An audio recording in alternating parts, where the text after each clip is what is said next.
Welcome to Portsmouth This Week. I'm Jenn Little, and I'm excited to join this team under the direction of your town administrator, Rich Rayner.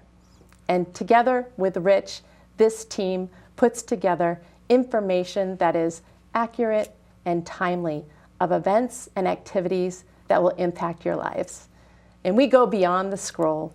We talk to the personalities and the leaders in this town that will directly affect your lives. And I'm excited to introduce today, we have Craig Clark, who is the president of the Portsmouth Historical Society. Thanks for joining us, Craig. Hi, Jen. Thank you. It's nice to see you. Same here. I wasn't sure I was a character or not, but I guess I am. You're definitely a personality. It's great to have you here. Yeah, thank you. So, Craig, this is quite the year talking about historical events, and the USA 250 has really made every town and community in the United States really focus on all of the important historical events within that community.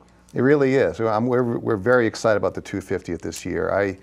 I tell folks that I remember in 1976, I'm an old man now, and how impactful that was for me, just with the tall ships in town and seeing a reenactment on Turkey Hill over in Portsmouth, and just being 11 years old back then and just really feeling that excitement. So we're happy to bring a lot of that 50 years later to our next generation of historians and volunteers, we hope. Absolutely. It's those traditions that multiple generations can remember, and it's important to make sure we share those stories. Exactly. You know, if it's just one event that they can remember and get excited about their involvement in the history of Portsmouth and how memorable that was. Absolutely. Mm-hmm. And I went to your website, Craig, and I saw so many different things that are going on here in Portsmouth. Why don't you talk to us a little bit about some of the things that you have going on? Yeah, well, first of all, I just want to thank, I think we're very unique for the size of the town that we are. We have very good involvement. We formed a 250th commission back in last October, November, and we have various members of the community. We're all working together as a team, sponsoring different events. We have the Portsmouth Library, the Portsmouth Senior Centers involved. We have the Town of Portsmouth and Rec Department. We have the Battle of Rhode Island Association, the Butts Hill Fort Restoration Committee, the Daughters of the American Revolution are playing a big part in this. Portsmouth Conservation Commission is involved with different events. So really exciting. If I forgot someone, please forgive me. But it's compared to other towns of our size, we're doing a really good job. We have over 22 events scheduled, of which we've already accomplished about 7 of those. That's so exciting. Yeah. That really is. And it sounds like it's such a robust team of organizations and people. Have you been meeting regularly? How does that work? And 22 events, that's a lot to put on. So I'm excited to learn more. Most of our meetings were in the upfront, just coming up with our mission statement and the overall calendar. Right now, the calendar is fairly set. We have some loose ends still in the fall. Mm-hmm. That we're trying to work through, like one polo event we're working with and how we're going to organize that and what sort of involvement, Even today I had an idea and I talked to someone about getting some reenactors for the 4th of July or the Labor Day fireworks on Bluebell Cove. I want to get some reenactors there, have them have a volley, maybe that would be fun. Yeah, I mean, things like that would be memorable to little ones that, just break it up a little bit and, make sure everyone understands what's going on. Absolutely. So if we start in May, it's already going to be May 1st next week. So share with me a little bit about what's happening in May, and then share with me some more of the activities that are happening throughout the next few months. So May 3rd, the Historical Society is sponsoring a trolley tour that starts at Greenvale Vineyards, and Gloria Schmidt is leading the tour as far as her knowledge and her storytelling of all the historic events. It's going to start in Greenvale and at Greenvale. We have about 20 tickets still left for that event. Last 2 years ago, we sold out, so we're hoping to do the same thing this year. We have a talk with Dr. Evan Wilson from the Naval War College in May. What's the date? May 20th at the Society. Teddy's Beach Night. We're going to have a little get together. Tiverton actually has a fireworks display Memorial Day weekend that's in the Sakonnet River. So we're going to do some sort of sponsorship there with the town as far as having popcorn or something fun for the I just for the love that. I families. love just to hear these words, Craig, because summer is around the corner Exactly. and Memorial Day really does kick off the season. So Right. knowing that Portsmouth has a plan and has Yes. a great plan to help Yes. everybody kick off this fabulous season. And to go back real quick to the tour with Greenville Valley, how many tickets are left right now? We had as of yesterday 11 were sold. Okay. And there's 32 seats total. And then how long is that tour? Do you know how long that typically goes for? It's a couple of hours, Right. 2 to 3 hours. That's fun. And it goes around and it talks about all the different historic sites here in Portsmouth. It does. Okay, Yes. great. Super. There's quite a few more than we actually know of, right? That's that right. most people don't know. And I can meet someone every day that says, I can ask, have you been to Founder's Brook? Yes. And they haven't been. And that's over near Mellows Farm. If you haven't been there yet, please, venture over there. Absolutely. But and myself, up until 8 years ago, I hadn't been to Founder's Brook. Mm-hmm. So there's so many sites that even I'm not aware of. So that's what the society is trying to do right now, is just bring awareness to that. Mm-hmm. We have 3 signs going in this spring down at Glen Farm, highlighting the history of the manor house, the barn area, and then where the Brown House is. Oh, that's wonderful. Now, do these signs, are they the typical signs that I think about is where they're 5 feet by 3 feet and they have Yes. some data, some text on there that gives you some great information about the history? Exactly. Wonderful. So the thousands of people that go to Glen Farm would now have the opportunity to learn a little bit about our history and why it's important. That's wonderful. Yeah, so we're excited about that, and we have funds available to do more of those. We want to get them all over the town. Island Park needs a bunch, Founder's Brook, the town pond, Mount Hope Bridge needs one, the old landing there. There's quite a few that we can use. We just need more help towards that end. It just takes a lot of time and energy to pull those together. Well, it's fun to learn about all these different plans and all these different events. So what else do you have going on in June, July? There's a few talks in June. Yep. I don't want to bore the whole audience here with 17 discussions, but the main highlights are we have talks going on in different events. The library's hosting another talk. We have a couple more talks in June. July we're open for business at that point. We have a polo event in August. There's a town event in August with the Parks and Rec. I believe it's August 22nd. It would be a one-day event down at the Lower Glen. Be more of a family day and reenactments potentially at that event. All those details aren't 100% worked out, but that will be announced soon. We have our largest event is going to be the Daughters of the American Revolution. Oh, tell me about that. They have a rotating exhibit within their society that's going to be in Portsmouth from August 22nd to September 5th, I believe. So it's going to be in the second floor of the Historical Society. And they're just different exhibits about the American Revolution. Basically pods, so to speak, with interactive exhibits. And then we're going to have a family day as associated with that as well during that time sounds frame. like a lot of fun. So And we're excited about that. families can mark their calendars because they are here. It sounds like that exhibition will be open for about 2 weeks, 2.5 weeks. That's yes. wonderful. At least 5 to 6 hours a day Oh, that's great. is the plan. That's such a great multi-generational event. Just is. something to do to go in. Now, do they have tea or food or anything like that, or do you just kind of go and take it in just and go then like any visit other- one of our wonderful locals? Like any other museums, Yeah. there will be special events where Sure. there would be other activities for Right. children to play, historic games or Fun. things like that. Then we have another Great. talk about there's a group of women coming in, and they're going to talk about their history. They're going to be dressed in the garb, talking about their involvement during the Revolutionary War at that time period. In character, obviously. Yeah. Oh, that's great. We don't Right. see a lot of that anymore, so that's really special that we have that right here in Portsmouth. It is, and people just putting just a perspective of how difficult life was back at that time period is really fascinating to me. Absolutely, and I think it's important for our younger generation to be able to put their phones down and then go and experience something like that. I mean, I remember as a child, going to Plymouth Plantation, and that still is very vivid in my mind. So having these types of events right here in Portsmouth Exactly. is really important. Exactly, it really is. That's great. We have also exciting within the society. We're acquiring 3 new carriages. We're acquiring a garden cart or carriage, an Oakland carriage, which was designed by Vanderbilt, William Vanderbilt, I believe, who lived in Oakland Farms in Portsmouth. and then a sleigh. This is all from the Preservation Society of Newport, so we're going acquiring those this coming month. Oh, that's exciting. Yeah. That's very exciting. It is, you know. And so they will be housed right here in Portsmouth. They'll be housed right here in Portsmouth, and they we have the actual provenance of where they came from in Portsmouth. Oh, that's so that's great. what's exciting for us as well. Oh, that's a lot of So fun. we're constantly trying to add to our collection, and you know, provide that nice experience. And I'm sure there'll be some great text and some history written behind these models and these Yes, different things absolutely. that are coming to town. That's the beauty of it. The Preservation Society has already done that for us. Right. So their provenance is very, very detailed. Oh, that's wonderful. Yeah. That is something exciting to look to. And all the work as you're going through all of these different things, and even just a short amount of time, that the Preservation Society is working on right here in Portsmouth, the Historical Society, that you have a lot going on. So how many active members do you have right now? Right now we have, that's a major push for us this year, is we really want to get the society to a level to support an executive director that would enable us to do more research and do more open hours and volunteer work in the area.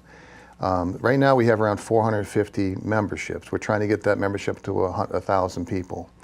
And also be a hub for different activities where we're going to start working with different groups. So if you become a member, we have to join this new group that if you're a member of the Portsmouth Historical Society, you can get free entrance into the Sailing Museum down Newport or potentially the museums. So there are networks like that we want to start offering additional activities. To me, in the January, February, March months, which are just the doldrums for me, you know, what can you do on a Saturday that's fun? And if you're a member of our society, you're also a member of all these other societies. That's great. So that's a big push. And another push that we have going on is just preserving our history. You know, we're actively working on updating a report from 1979 that was published by the State Heritage Commission. And it shows quite a few homes that are no longer with us. And we need to update that list and then really identify how can we help preserve these? Because every few months or every once a year, we're getting some note from somebody, they're going to tear that house down. What can we do? Well, what we can do now is identify that and start the preservation efforts or encouraging the preservation.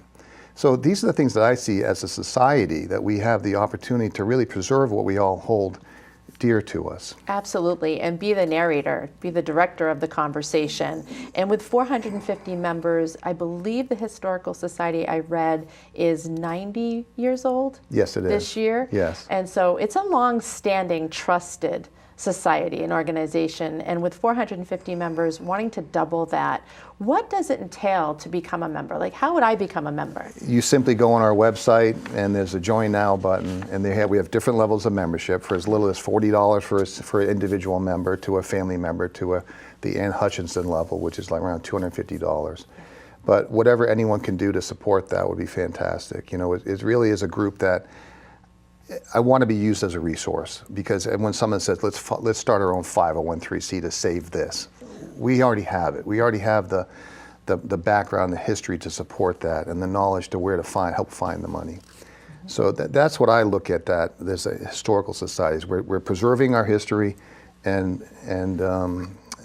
educating everyone on that. And so to become a member, there's different ways to do that online on your website. Is there a time commitment at all? Is there meetings that are required from members or anything like that? Not at all, not at all. It's just basically showing support for the history of the town. We have a great, really interesting, you know, what's exciting about the 250th for me is well, let me step back a second. 13 years ago was the 375th anniversary of Portsmouth. There was a group founded from that, and that group was a dynamic group of individuals that really did a fantastic job with the 375th. They stayed on with the Historical Society. So I knew that the 250th could be another impetus for people to get more involved in the town and the history of the town. And so far, so good. We've had 3 people reach out recently to us. There's one particular person, Christopher Barker, who is starting a genealogy effort where we're going to try to get his records. He goes back to Ann Hutchinson's day and start posting that on our website. There's a separate website, you know, that we're going to coordinate, so people can start interacting with genealogy in the town. Oh, that's exciting. So, you know, that to me, it's like everyone has a little piece of a puzzle that they want to find, and we get a lot of interest in genealogy, but we just don't have the time. I love that. So as a member of the society, now you could have access into that database to add your history and work together with that. And to be able to share your family's story. I'm sure there's plenty of people right here in Portsmouth that have so many stories to share, and if they become a member and they can start to contribute some of these stories, it'll just get stronger and stronger. Absolutely, and that's a fun. You know, we have the Portsmouth on Facebook. We have the Portsmouth Historical Photo Club, and you know, I love that. People will post a picture, and everyone says, "Where was it?" and kind of interact together, and everyone loves to see that. You know, I have to mention the loss of Jim Garman. You know, he's our town historian and just a fantastic person. It's been about 8 weeks since he passed away, and he was a major contributor to that page. Jim has donated his collection of Portsmouth photographs to the society. So I just want to remember Jim, because he was a fantastic, you know, part of history in Portsmouth. Absolutely, very important to remember that type of person who contributed so much. Absolutely. Absolutely. Yeah. And looking at those pictures too, for anybody watching this right now, if you haven't had a chance to go online and go to the website and be able to see some of these historic pictures, I really enjoyed looking at some of these pictures back in the early 1900s and even earlier, and some of Common Fence Point, and it's just a great time to be able to sit and reflect about where we've been in Portsmouth and where we're going. It is, and I would encourage any viewers that have pictures from the 1960s and 70s, that's history. I'm reminded that every day in my office when I say a joke from something. That's great. And they get blank stares. They have no idea what I'm talking about from 1980. Good point. So, you know, I would love to see more farming pictures of Portsmouth from the 60s, 70s, 80s, whatever, because a lot of that history is going away, and we're losing that. And they're good memories. And nothing, you don't have to have a picture from 1930s to add to that, to our cachet of good memories. That's right, preserving those stories. Exactly, and just sharing them, because that's a nice thing about a Facebook account or our digital library, is being able to share that. And if people that have personal history about something is really fantastic. Absolutely. So I don't want to put you on the spot, but here's a good question for anyone who's new to Portsmouth. If there was some place to visit that's historical in Portsmouth, what would be the top 1, 2, or 3 in your mind? My top one right now is, if you haven't been to Butts Hill Fort, you go to the Portsmouth High School, and the easiest way to find it is you go to the tennis courts and you look to the right and you'll see this embankment, and you can walk up there and just tour that floor. You know, we started the initiative in 2020 to help restore Butts Hill Fort, and I'm so proud of that effort. You know, that grew into the Battle of Rhode Island Association, and we have the Butts Hill Fort Restoration Committee. But you know, I've told this story too many times. People say, stop telling the story. But I went to Portsmouth High School, and my U.S. history course with Mr. Richards, if anyone's watching, it was Mr. Richards. I loved him. But, you know, while we're learning about the Declaration of Independence, did I know that John Hancock was actually at Portsmouth High School? I didn't know that. Oh, that's interesting. He was at Butts Hill Fort at one point. Paul Revere was at Butts Hill Fort at one point. Wow. Not necessarily during the battle, but he was there. Now, wouldn't that be interesting as a student to understand that, wow, that history was right here, and I could walk up and see kind of where they walked? That's impactful. That's something that they will remember, and that will probably even encourage them to do some more digging and to really take a look at the history, because they're sitting right there on the land. Exactly. Yeah. Why are we called the Portsmouth Patriots? Oh, well, because there was a battle of 10,000 on Aquidneck Island in 1778. That's an important connection to make. I love that. You know, and George Washington went from Newport, most likely right by Butts Hill Fort. We don't have evidence that he was there, but he went to Bristol Ferry most likely, and across and up to Providence and back down with Lafayette. So, you know, for our little town, you know, we have so much history that we have to just keep sharing and educating, and that's really our mission. And that's what the 250th is, bringing it all back together, and hopefully we can recruit some, 11-year-olds that want to get more involved in history and keep this going. There's something about the stewardship of the story and keeping it relevant, keeping it important, and engaging that younger generation, so that when they're traveling East Main or West Main, that they're not just thinking about what's next on their activity list, but really, what am I passing by? And this is my town. And, exactly. You know, who rode on this land in the past, and what did that mean? And what was it like? You had to hop on a ferry to cross.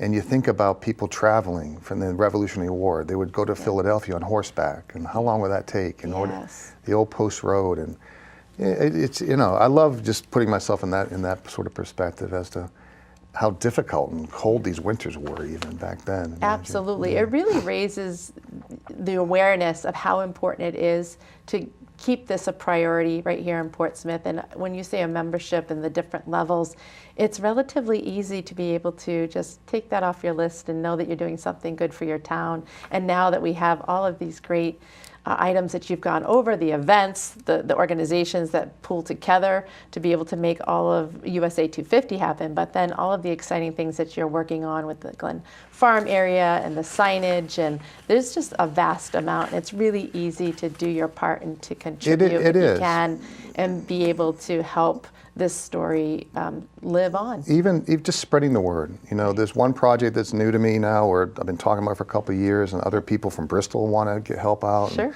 Is an Ann Hutchinson Memorial at Founders Brook. That was my other one. Like, go to Butts Hill, don't miss that. Just enjoy that. There's a cleanup, actually, well, it's tomorrow, but we'll run by then. But Founders Brook, that was the epicenter of where we were, the first settlers landed. Yes. And we're working on conceptuals for Ann Hutchinson, Mary Dwyer, Founders Brook Memorial, because our 400th anniversary is just 12 years away. Wow, that will happen fast. Exactly. And for anybody out there with Ann Hutchinson, I know we all know this important figure in Portsmouth's history, but just for any new people that are here, why don't you give a quick summary of who Ann Hutchinson is? Oh boy. If possible. If not, we can direct everybody to the website. Basically, in layman's term, Ann Hutchinson would have been considered a radical back then. Her speaking out and holding her own church services, so to speak, with her followers. She was basically kicked out of the Boston area, and she went to Providence, met with Roger Williams. Roger Williams identified Portsmouth as being a great area for her. He had the relationships with the Native Americans here, the indigenous folks, and they settled in Portsmouth with her followers, which were Coddington and Clark and a lot of the famous Newport names. So she was here, and Mary Dwyer was also here with her. She was a famous, very similar to Ann, but again, a unique story. She traveled from Boston to Providence, pregnant with her 9th child. Oh my.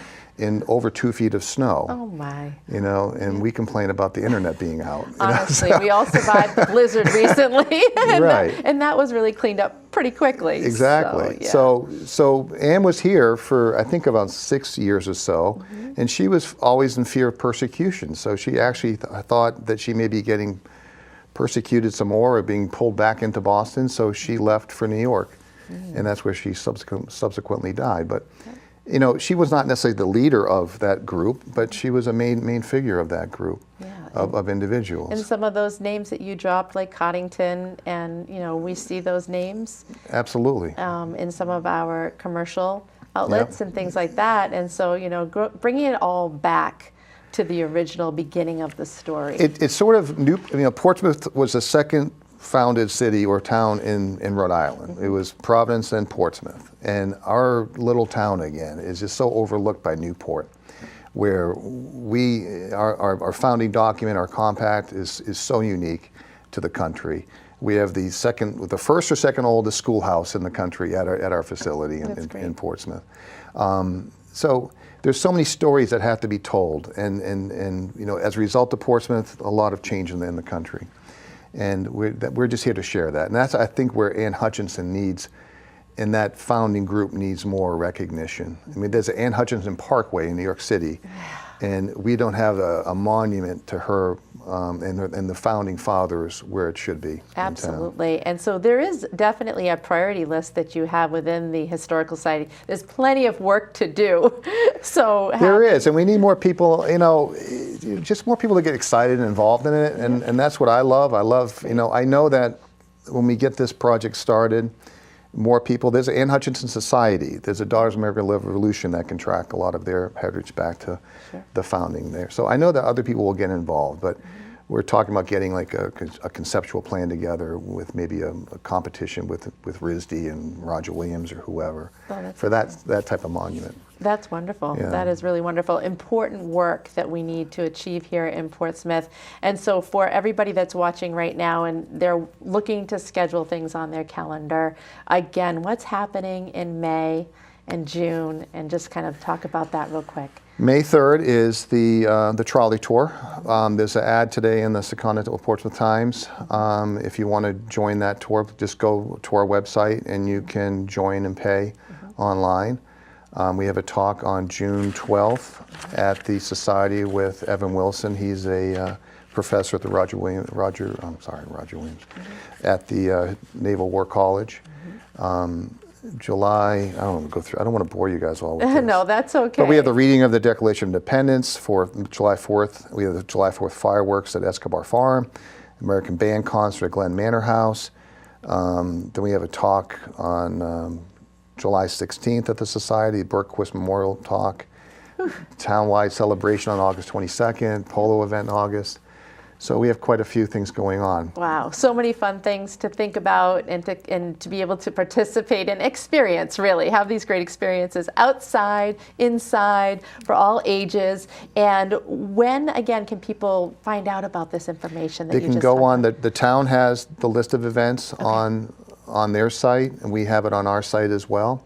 Every contributor, the library has it on their site. Everyone's sharing the same calendar. Oh, that's so you should be able to find it everywhere, and we'll start publishing some more. That's super. So for everybody at home, if you're interested in all these fun events and this hard work that the Historic Preservation Society of Portsmouth is really working hard towards and really getting done and getting accomplished, and also information about membership, you can absolutely go to the website. And what is your website again?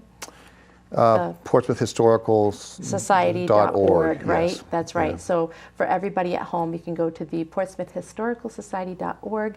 And Craig Clark. And make sure it's Rhode Island. Because That's right. That's right. Otherwise you go to New There's Hampshire. many Portsmouths out there. Very good point. Thank you, Craig. Thanks again for joining us here at Portsmouth this week. This was a great conversation. Been a pleasure. Yes, Appreciate and we'll it. talk again. Thanks for joining us at Portsmouth this week, and we'll see you next time.